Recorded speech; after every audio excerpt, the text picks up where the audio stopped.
The 2025 Indianapolis Colts may have just had the most unlucky season ever. And I don't think many people realize how unlucky it really was. So in this video, I'm going to recap it. Alright, hey, what's up guys? I hope you have a happy new year. My next couple videos are going to be ranking videos like you've seen in my previous videos. But I just want to make a video about this real quick because I'm a Colts fan. And honestly, 2025 has made me kind of tired of sports. I'm also a fan of the Pacers and Notre Dame. And I got to watch both those teams lose in a championship. And I got to watch my favorite NFL team absolutely crumble to the ground. Anyways, the Colts. Coming off a very disappointing season from Anthony Richardson, which could be summed up in one play as Jonathan Taylor fumbled short of the goal line against the Broncos, eliminating the Colts from the playoffs. The hopes weren't very high in Indianapolis. They signed lowly quarterback Daniel Jones and expected another rough season out of Anthony Richardson. The Colts added a few new guys. The biggest victory from the offseason was drafting Tyler Warren, who is clearly going to be a great tight end. On the defensive side of the ball, they got Cam Bynum and Shavarius Ward, but also got the old Bengals defensive coordinator.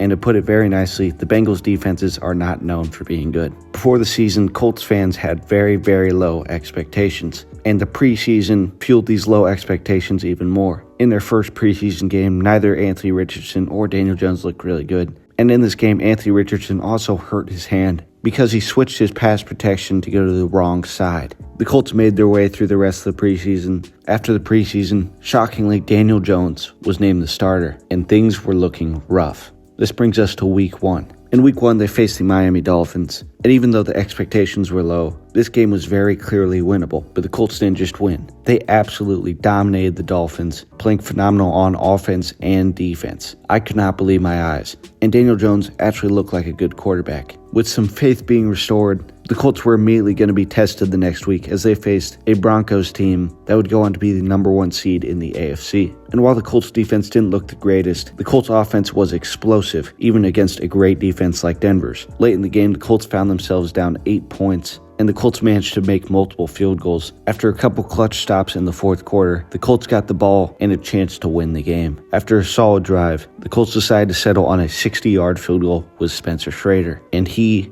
missed it. But there was a leverage penalty on the defense. He got to kick it again, and of course it was cash money. The Colts were 2-0. This momentum continued against the Titans, where the Colts just absolutely fucked them. Playing against the Titans is like an automatic 3 touchdowns for Jonathan Taylor. And Jonathan Taylor looked like the best running back in the world, and Daniel Jones was able to spread the ball evenly to all of his receivers. This offense was explosive. However, they got humbled the next week against the Rams. The Rams were obviously a pretty good team, and the Colts played pretty ugly. Daniel Jones threw 2 interceptions, and Adonai Mitchell absolutely sold the game, notably fumbling before scoring a touchdown, as well as a holding call which prevented a long Jonathan Taylor touchdown. Even with those mistakes though, the Colts barely lost on the road to a pretty solid team. However, the Colts were able to rebound, facing one of the worst teams in the league the next week in the Raiders, and the Colts absolutely murdered them. However, before the next game, the cracks started to show a bit, as in the pregame versus the Cardinals, 2 different Colts players suffered freak injuries, including Anthony Richardson hurting his orbital bone by his eye from a stretching band, as well as starting cornerback Shavarius Ward getting concussed before the game because he ran into his teammate and got absolutely decked. This definitely affected the Colts. They did end up winning, but they kind of struggled with a very bad Cardinals team, and the defense again showed that they are maybe not the most trustworthy. However, the next week I think perfectly showed how good this Colts team was, as they absolutely dominated the Chargers, who are a very good team, but the Chargers could not stop the Colts. When people call the Colts frauds, just look at this game. When the Colts were fully functional, they were absolutely dominant, and they could not be stopped. This game was like one last time that a Colts fan could be happy,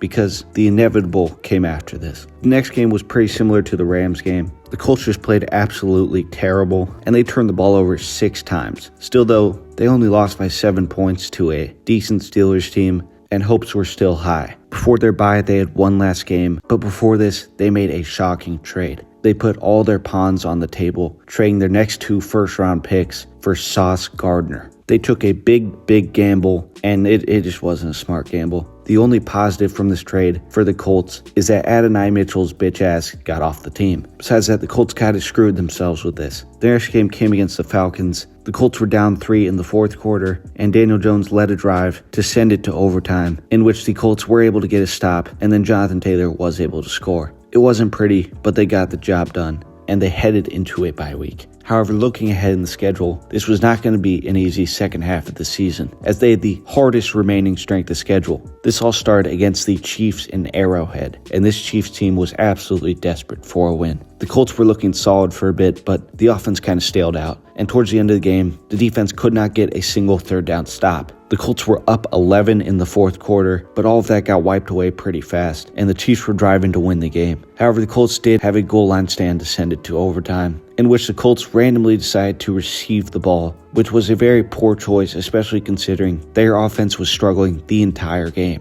And the Chiefs got a stop, and the Chiefs grinded the Colts defense down and kicked a game-winning field goal. And at this point, I already knew what was going to happen. Even though we were still 8-3, I had lost all hope because I knew the Colts already lost some must-win games, and the next game definitely did not go the Colts' way. The once dominant offense looked absolutely terrible, and the defense lost 3 key players: DeForest Buckner, Sauce Gardner, and Shavarius Ward. However, the Colts were able to stay in the game, which all led to this one play. On a 3rd and long, the Colts absolutely needed to get the stop, and it looked like they did, as before the play even happened, the play clock hit 0-0 and stayed like that for a full second. Furthermore, CJ Stroud threw a ground ball right in front of his receiver. This is when a flag came out. However, it was not a delay of game. It was the weakest pass interference of all time, and it was against the Colts. The Texans were able to quickly capitalize off this and scored a touchdown. And then they missed the extra point, but the refs on the field indicated that it was good, and it is not reviewable. This chain of events proved fatal for the Colts that game, as they found themselves in field goal range multiple times, but they were down 4 points instead of 3 if the extra point didn't count, and the Colts lost their second game in a row. Now with all momentum gone, they had to face an amazing Jags team on the road, and this is where the season ended, as starting quarterback Daniel Jones went down, tearing his Achilles and being out for the season. With all hope lost, Riley Leonard came in the game, and he honestly could have played worse, but it was obvious they were not going to win the game. After this game, the Colts made a shocking decision to hire 44-year-old Grandpa Phillip Rivers, replacing Riley Leonard, who was sort of injured, and Anthony Richardson still hadn't returned from his injury. Phillip Rivers hadn't played football in 4 years, and I don't even know why he wanted to come back, but he did. And with just 4 days of practice, he suited up against the Seattle Seahawks. He was not really that great, but he was probably better than you'd expect. And the Colts defense actually looked pretty solid. The Seahawks just kept shooting themselves in the foot, and the Colts were able to score a couple times. Down towards the end of the game, Phillip Rivers led an amazing drive to get the Colts somewhat in field goal range. This is when kicker Blake Grupe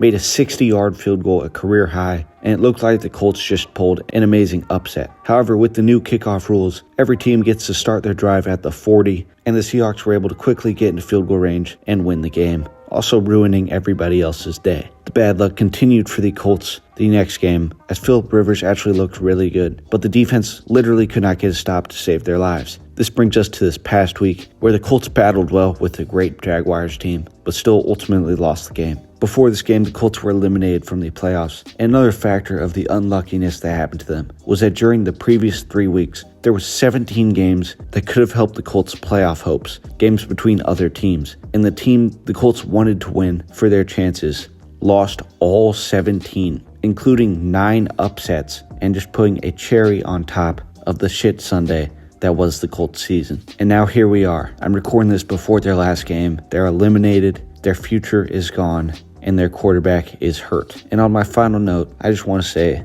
what a season it was. Icarus laughed as he fell, for he knew that falling meant he had soared.